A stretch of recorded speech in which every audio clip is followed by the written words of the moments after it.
Et enfin, en littérature, sachez que les centres ONU Bruxelles étaient au rendez-vous pour célébrer la journée internationale de l'écrivain africain, une journée consacrée pour honorer les auteurs du continent. À cette occasion, la structure des jeunes écrivains congolais se sont joints à cette célébration pour cette année 2019. Des grands noms des domaines de la littérature congolaise africaine ont été honorés. Il s'agit d'André Lieyoka et Vincent Lumumbe. Nos reporters étaient sur place au centre ONU Bruxelles dans la commune de la Gombe.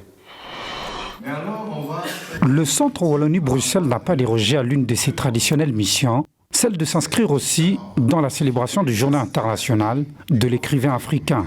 Hommage aux écrivains africains, cette institution s'est placée en première ligne, celle de rendre hommage au cours de cette célébration, de grands noms de la littérature africaine, ainsi que de la RDC en particulier. Un grand jour, un grand moment, c'est la journée de l'écrivain africain et nous avons l'honneur, la chance d'honorer ici deux grands écrivains africains, deux grands écrivains congolais. Assis en face du public à l'intérieur de cette grande bibliothèque de la ville-province de Kinshasa, c'est bien ces deux grandes figures que nous sommes tous venus rendre hommage. Il s'agit ici d'André Lieyoka et Vincent Lumumbe. Une journée qui s'inscrit également dans une tradition de la littérature congolaise, revendiquée par le Centre ONU Bruxelles, qu'on appelle ici Jeudi critique. Aujourd'hui, nous avons l'honneur d'avoir deux textes de vous. Le Fossoyeur, le texte du professeur Yoka, et un bus nommé Kinlabel de Yamas. Dans la tradition de Jeudi critique, c'est Maître Bia qui coordonne l'activité. Donc je m'en vais de ce pas, sans trépas lui passer le micro. Jeudi critique, un rendez-vous des critiques littéraires d'observation et d'évaluation des différentes publications des auteurs congolais, qui se tient que 2 fois l'année pour les amoureux des écrits. Des pertinentes exposés, une forte sensibilité et un sens aigu d'observation que ces deux personnalités ont tous voulu de les transformer en ouvrages. Au Congo, quand vous dites que vous êtes écrivain, tout le monde va vous bouder. Pourtant, l'écriture est comme le cheval de Troie. Il faut entrer dedans pour comprendre et devenir un cadre.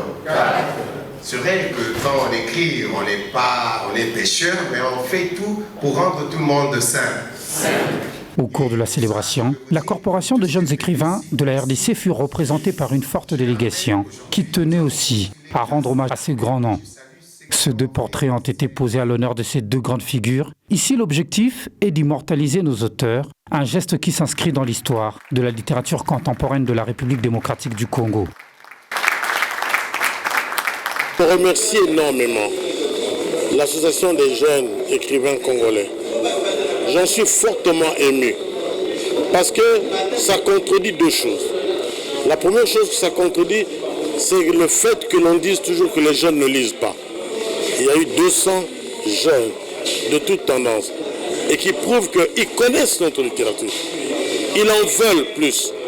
Mais est-ce que nous, les adultes, leur donnons les possibilités d'accès à la lecture et à l'écriture? Quel peut être mon sentiment? De satisfaction, de joie, de plaisir, parce que c'est un honneur que vous nous faites. À mon tour, je vous remercie. Merci de tout cœur.